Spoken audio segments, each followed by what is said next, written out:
Friends, इस lecture में आपको बिल एंट्री करने का कंप्लीट मेथड बताऊंगा कि एक्सेल में आप एक बिल एंट्री का फॉर्मेट बनाने के बाद किस तरह से डाटा एंटर कर सकते हैं। अगर आप किसी बड़ी कंपनी में जॉब कर रहे हैं या फिर आप प्राइवेट सेक्टर में जॉब कर रहे हैं तो वहाँ पर आपके पास इनवाइसेस आएंगी, जो इनके इनवाइसेस नंबर दिए होंगे। आपने इनवाइसेस नंबर किस तरह से यहाँ पर एंटर करने हैं और उसके बाद डाटे को किस तरह से ऑर्गेनाइज करके एंटर करना है और उसके बाद उनके रेट्स और उनके ऊपर जीएसटी किस तरह से निकालना है, फिर टोटल अमाउंट किस तरह से निकालनी है और फिर आपके पास जो net amount total net amount होगी वो किस तरह से निकालनी है। ये मैंने आपके सामने एक कंप्लीट फॉर्मेट बना दिया और फिर इस फॉर्मेट को आपने सेव किस तरह से करना है, ये सारी की सारी मैं आपको इन डिटेल इस वीडियो में बताऊंगा। तो चलिए लेक्चर को शुरू करते हैं। तो मैं यहाँ पर एक न्यू शीट को ओपन कर लेता हूँ। न्यू शीट ओपन करने के बाद टाइम सेव करने के लिए मैं ये वाली जो हाइडिंग्स हैं यहाँ पर कॉपी एंड पेस्ट कर लेता हूँ। यहाँ पर देखिए मैंने ये वाली हाइडिंग्स जो है ना कॉपी पेस्ट कर ली हैं।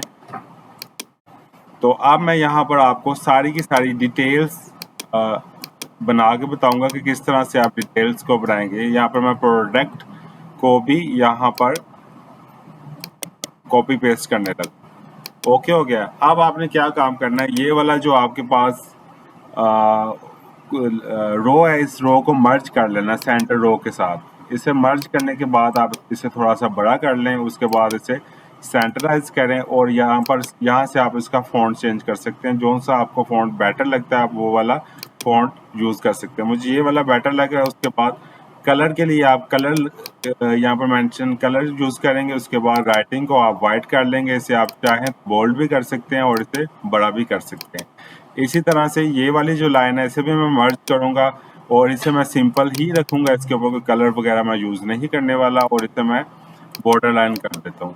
इसके बाद मैं ये वाली लाइन को दोबारा से मर्ज करूँगा। मर्ज करने के बाद सेम फार्मूला, सेम एवरीथिंग, और जो है यहाँ से जो हमारे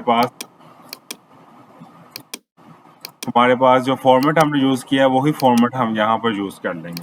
देन मैं यहाँ पर एक टेबल बनाने वाला हूँ। टेबल बनाने के लिए मैं यहाँ पर डाटा को रेंज को सिलेक्ट कर लेता हूँ और यहाँ पर जाके मैं यहाँ टेबल बना लेता हूँ।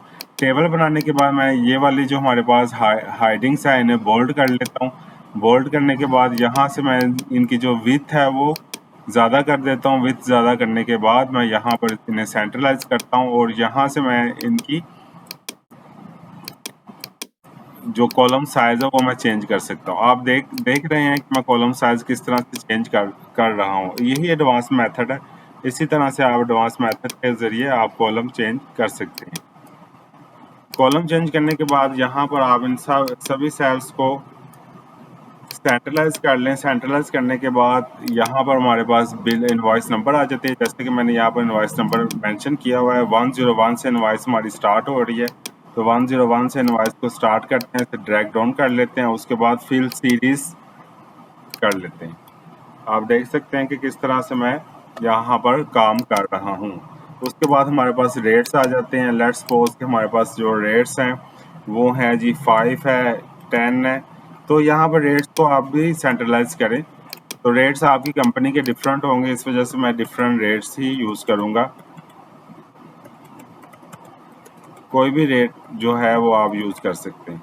उसके बाद क्वांटिटी हमारे पास 2 है, 3 है, 4 है, 5 है, 2 है, 3 है, 1 है, 2 है, 3 है एंड 4 है।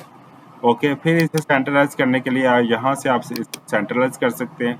अब यहाँ पर हमारे पास अमाउंट आ जाएगी। अमाउंट को हमने निकालने के लिए हम यहाँ पर एक छोटा सा फार्मूला यूज़ करेंगे, जिसे मैं आपको जूम इन करके भी दिखा देता हूँ। फार्मूला इज इक्वल का साइन प्रेस करेंगे। उसके बाद रेट को अगर क्वांटिटी के साथ मल्टीप्लाई कर दें तो हमारे पास अमाउंट आ जाती है। अब ये जो हमारे पास अमाउंट आई है इसी अमाउंट को हम ड्रैग डाउन कर लेंगे। ये मैंने ड्रैग डाउन कर लिया। आप यहाँ से पैनल को फ्रीज कर सकते हैं। जैसे आप पैनल को फ्रीज कर लेते हैं तो फिर जब शीट को ऊपर नीचे करेंगे तो आपकी जो हार्डिंग्स है वो फ्रीज रहेंगी। अब जीएसटी 12% निकालने के लिए मुझे यहाँ पर फार्मूला लगाना पड़ेगा, इज इक्वल का साइन अमाउंट, और इसे मैं मल्टीप्लाई कर दूंगा 12% के साथ, जो कि 0.12 बनता है। तो मेरे पास यहाँ पर जीएसटी निकल आएगा। जीएसटी निकालने के बाद मैं इसको नंबर्स में चेंज कर दूंगा। ये मैंने इसे नंबर में चेंज कर दिया। अब मैंने टोटल अमाउंट निकालनी है, तो टोटल अमाउंट हमारी होगी अमाउंट प्लस जीएसटी। यहाँ पर एक फार्मूला हम अप्लाई करेंगे, टोटल अमाउंट प्लस जीएसटी। तो ये हमारे पास टोटल अमाउंट है वो निकल के सामने आ जाएगी। तो आपने देखा हमारे पास टोटल अमाउंट भी आ चुकी है। अब मैं यहाँ पर इसका ग्रैंड टोटल निकाल लूंगा। तो ग्रैंड टोटल निकालने के लिए यहाँ पर मैं लिख दूंगा ग्रैंड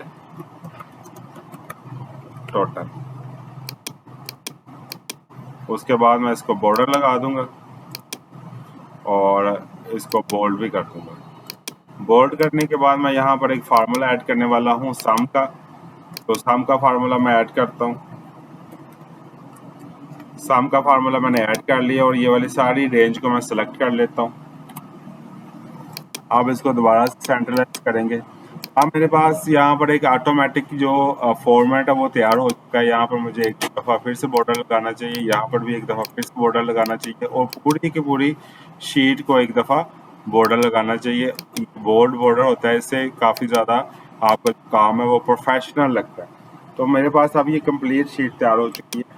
आप देखिए यहाँ से आप राइटिंग को चेंज कर सकते हैं।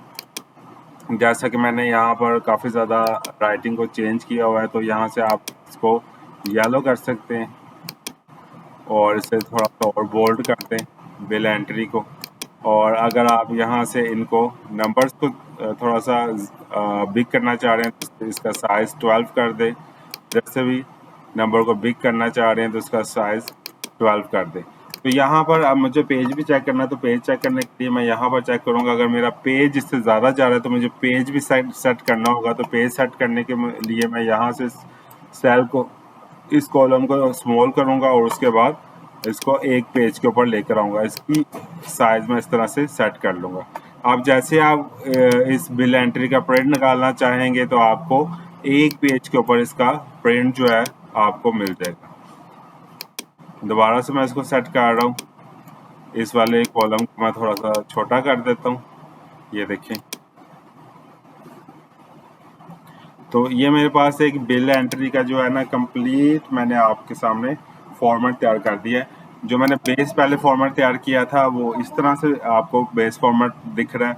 अब ये फॉर्मेट आपके पास से आपके सामने एक कंप्लीट फॉर्मेट तैयार हो चुका है। इसी फॉर्मेट को आप अपनी कंपनी की डाटा एंट्री करने के लिए यूज़ कर सकते हैं, बिल एंटर करने के लिए यूज़ कर सकते हैं, इनवॉइस एंटर करने के लिए यूज़ कर सकते हैं। ये आपको मैंने कंप्लीट एक सॉफ्टवेयर एक्सेल में तैयार करके दे दिया है। आप इस सॉफ्टवेयर को आप यूज़ करके अपने काम को, डाटा एंट्री को इजीली कर सकते हैं। वीडियो अगर पसंद आई हो तो लाइक शेयर करना बिल्कुल मत भूलें।